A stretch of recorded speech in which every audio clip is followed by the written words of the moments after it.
সুবহানাল্লাহ, আলহামদুলিল্লাহ। ও মিয়া তাড়াতাড়ি আড়েন, কি আড়েন? আমি শিগগির আড়েন, কি আড়েন না আড়েন, কি পরিস্থিতি? মানুষ তাড়াতাড়ি আড়ে আর আমি আগে যাই কি আমরা পিছে পিছে পিছে পিছে, এটা কোনো কথা হইলো? আল্লাহ রে আল্লাহ, যে গরম পড়তেছে আল্লাহ তুমি হেফাজত করো, আল্লাহ সবাইকে এই গরম থেকে রক্ষা করো। ওই চান্সাই এই যে একজন হুজুর মানুষ, এতে চান্সাই আড়ে আর আমরা আড়েন, আড়ার কোনো মিল আছে? চান্সাই এতে তো একজন হুজুর, এই তো আড়া আর আপনার আড়া, আপনার লইয়া কই যেতাম। ওয়ালাইকুম আসসালাম, ভালো আছেন?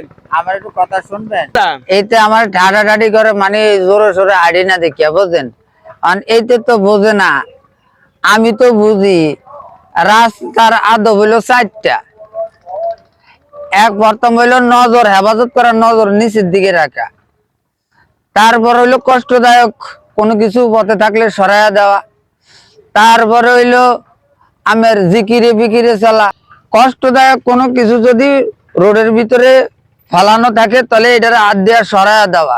এই 4টা আদব মাইনা চলতে হয়।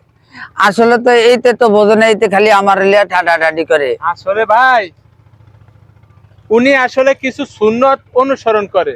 আল্লাহ রাসূলের সুন্নাহ রাস্তা চলার আদব হচ্ছে 4টি। 1 নাম্বার হচ্ছে নজরকে হেফাজত করা, 2 নাম্বারে জিকিরে ফিকিরে চলা, 3 নাম্বারে আপনার রাস্তায় কোনো কিছু থাকলে কষ্টদায়ক, মানে মুসলমান এক মুসলমান আর এক মুসলমানের কষ্ট দেওয়া ঠিক নয়। এই হিসাবে রাস্তায় কোনো কিছু পুরা থাকলে এটা লইয়া ফালায়া দেওয়া, তার ডাইন সাইডে হাঁটা, মানে সেটাকে সে ফলো করে হাঁটে।